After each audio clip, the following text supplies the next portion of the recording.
welcome to the Red Alert Q&A. My name is Wes, welcome. Got a nice view. I'm outside this time, not clumped up inside the house or anywhere else, and I thought, it's a nice day outside, and by nice I mean cloudy, because that's a nice day. So I thought, why not bring it outside? So excited to be back for another Q&A. I've been putting this one off for a long time, but before we start, there are a few announcements that I want to let you guys know about. Number one is that fortunately, I've been getting quite a bit of Q questions for my Q&A. I can't speak. So because the amount of questions is increasing, that means the workload for putting these questions, normally you'd see the question here. Now, normally what I have to do is screenshot and cut out the questions, and I love doing that because I want to give you guys, mini shout outs, but because there's so many questions now, I've been kind of dreading the fact that I have to do that. So I've been putting off Q&As, and I don't want that to be the case, and I don't want these Q&As to get boring for you guys, because otherwise there's no point in doing it. These cars keep driving by. So unfortunately from now on, I won't be putting the question down there, but I will still say you guys' names and read your questions. Everything's normal except that the question won't be there. Also, another thing is that I'm going to start streamlining these Q&As. So, including this one, there's a playlist on my channel for our 5 first RAQ Q&As, and now those ones have basically covered all the most essential questions. Where I'm from, where I live in, what country I live in, why I started filmmaking, what's my inspirations, my favorite YouTubers, what TV shows I like, what movies I like. All that stuff is basically being covered in those Q&As, and if we keep just going on, these Q&As are going to get boring, and as I said, I don't want that to happen. So what I decided to do is introduce a weekly or per Q&A theme. So at the beginning of every episode, like I'm going to do now, I'll basically give you the theme for the next Q&A, and then you'll be able to ask questions to me regarding that topic. Can't speak. But obviously, if you think you have a question that's outside of the topic, then definitely check the other 5 Q&As, because I've covered quite a bit of stuff in there, and most of the essential common questions are answered in those ones. But let me practice what I'm preaching, and next week's Q&A is gonna be all about filmmaking. It's gonna be about filmmaking, it's gonna be about movies, TV shows, anything about that. Now, try and ask questions that weren't asked before, so I've already answered why I'm a filmmaker, stuff like that. If you guys need advice on cameras, equipment, YouTube, stuff like that, if you want to ask about movies, ask my opinions on certain things, what I'm excited about, all that kind of stuff, ask it in that Q&A. I'll be looking so forward to that. But without further ado, let's answer these questions, because that's why you're here. Let's kick things off with the first question that comes from Hysterical Nano, and he or she, I don't know, asks, is i5 good enough for editing in hit film? Now, i5, i3, i7, all of those things are perfect for hit film. And what I would suggest though is I say i5 and up.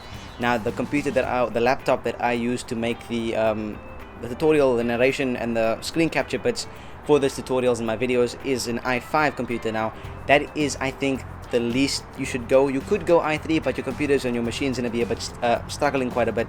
So I'd suggest i5 and up, and that's the biggest thing. The second biggest thing is RAM. You want to have a lot of RAM, I'd suggest 6 gigs and up, 6 gigs being the minimum, but I think a sweet spot, if you can get it, would be 16 gigabytes.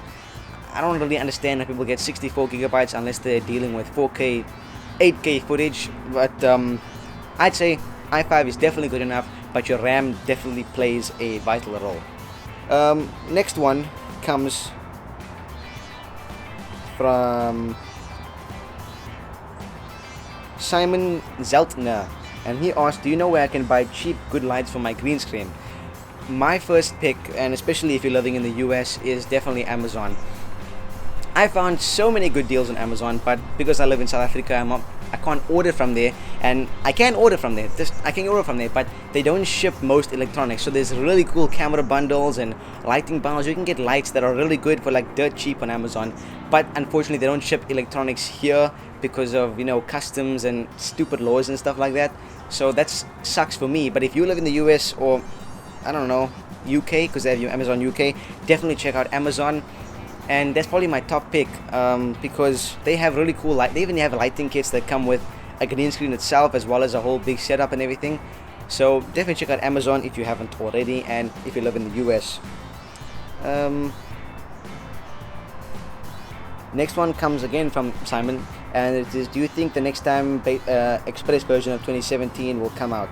So it's basically, do you think the Do you think the next time is cut off at the end? Do you think the next time Express version of Headphone 2017 will come out?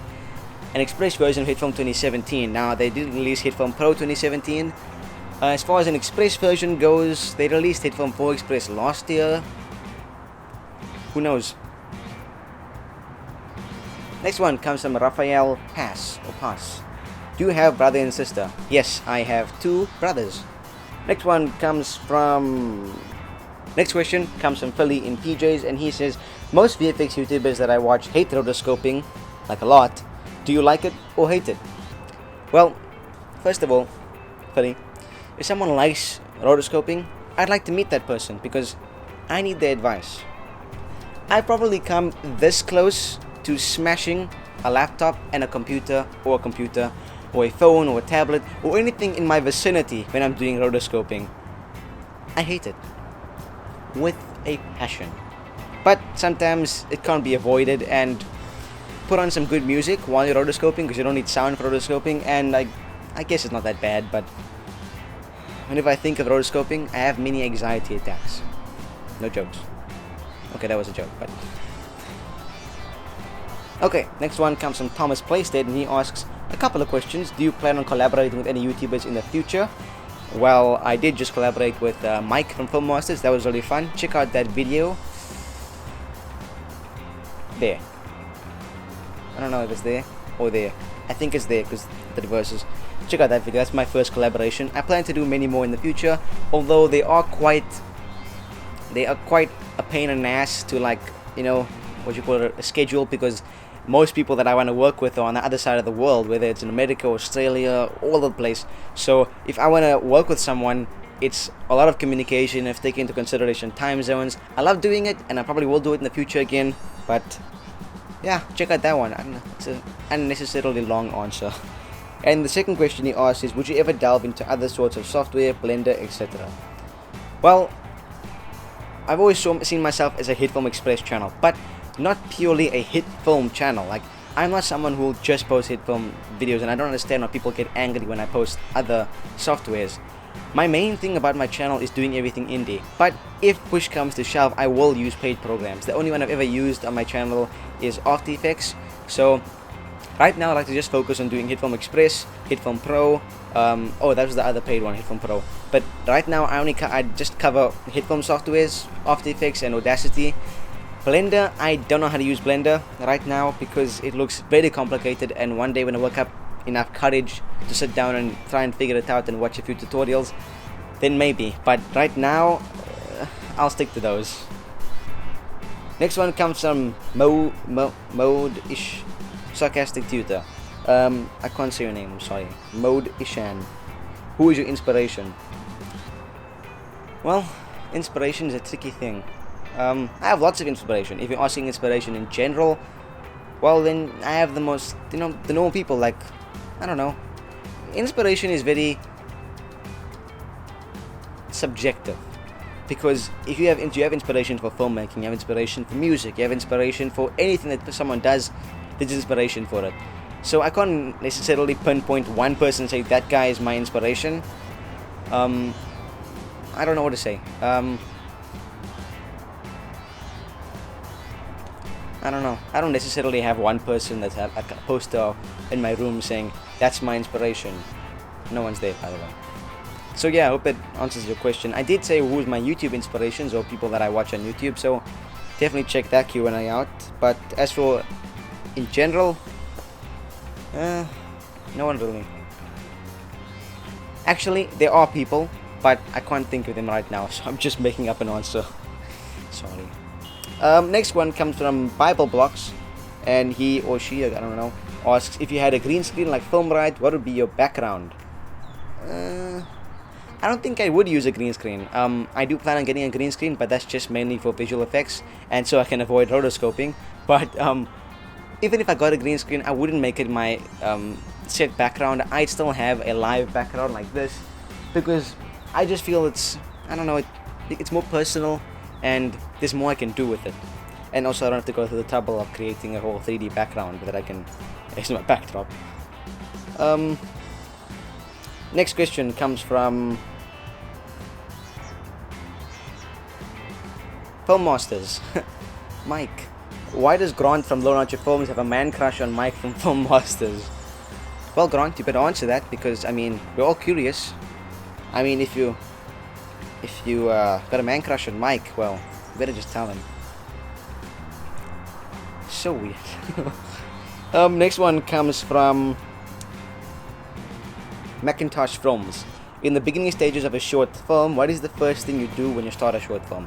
Good question. These are the type of questions I want for next week, you know, for the filmmaking. But when I start a short film project, the first thing I do is obviously get an idea. But I make sure that I give myself enough time to just sit down and think about the idea. Like, I don't rush into production. Sure, I'm thinking about costumes and stuff, but the main thing I want to do is get the crux of an idea down. And then I do a lot of couch time, as what, who said it again, couch time? The Coen brothers, I think. The Coen brothers call it couch time. We just lie down and imagine your entire film. Pre-visualization in the brain. That's what I do. I do that. But I love writing scripts and I love writing stories and stuff, so that's always my first step, to write out the full script, make sure the script is locked down.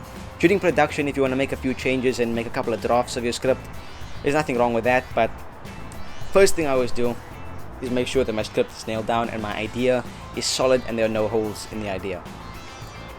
Okay, next one is also from Macintosh Films, and he asks, how long does it take to make one episode? So how long does it take one episode of Red's Effects? Well, I don't make an episode, as I've said before in the past, I don't make one episode all together at once. I make it over a period of like a week. So, hitting the microphone. I make it over a period of a week. I might do actually a behind the scenes of making an episode one day. Maybe when we hit 5,000 subscribers. Click the subscribe button. Just plug that in there. I would say roughly about 6 to 7 hours. I'm not exaggerating, because you have to take in consideration that I have to, first of all, I have to come up with the idea for the thing, and then I've got to record the skit for the episode, then I've got to do the visual effects for the skit, I've got to edit the skit together, then I've got to write out the tutorial script, and then I've got to write out the narration script, then I've got to record the tutorial, which is the stand-ups, which takes quite a bit of time, at least half an hour for a 5-minute video. And then I've got to also record the narration, then I've got to record the screen capture, then I've got to edit all of that together, plus record the outro bit. So yeah, I would say roughly about 6 to 7 hours. Is that what I said? Yeah, 6 to 7 hours. But I definitely will get more in depth and in detail with that when I do my behind the scenes video. Okay, next one is Psionic. I think the P is silent in Psionic. What was your biggest barrier if you had one when you first? What was your biggest barrier if you had one when you first began filmmaking? Good question also about filmmaking. My biggest barrier when I had filmmaking. You know, I'm not sure I actually had one, because my biggest barrier with film. Actually, no, I know what this is. My biggest barrier with filmmaking was finding people to act in my films. At one stage I was so frustrated, and it still happens to me now, but I was so frustrated that I couldn't get people to act in my films, because there's only so much a friend will do for you before he says, yeah, I'm gonna go play video games and you can do your stupid hobby yourself. A few of my videos I did have friends, you know, acting in my movies, and there's only so much you can do with that. As you get more serious and more invested into your film projects, when you start investing money and more time into them, you can't really use your friends because they don't really know what they're doing, and you have to coach them through the entire thing. I still do it now because I can't afford to hire actors and stuff like that, but that was my biggest barrier, finding actors and locations. Locations is another thing. I always end up shooting at my house, and if you take any other filmmaker and bring them to my house and let them shoot, they wouldn't have a problem with it, but for me, I've made so many movies here that I just can't anymore, so locations is another problem. Not anymore though. I figured out ways around it, because I now realize that I don't have to be at a house all the time. I can go to public places like underground parking lots. Those are perfect places for shootout scenes. Just be careful you're waving a gun.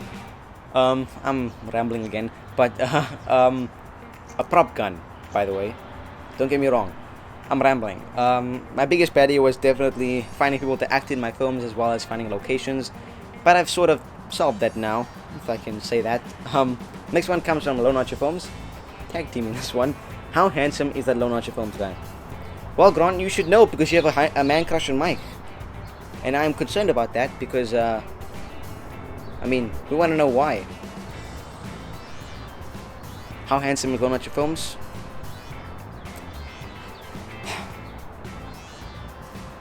Dreamy.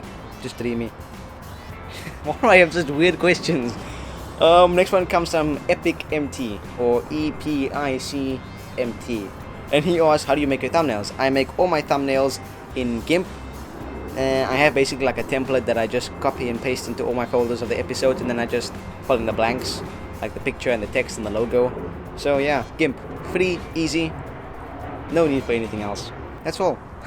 Well, that is the Q&A, guys. I hope you enjoyed it. Remember to leave a question down in the comments if you want to, using the hashtag RAQ&A, and suit it to a theme. The theme for next week is going to be filmmaking, YouTube, and movies, TV shows, anything you want to ask.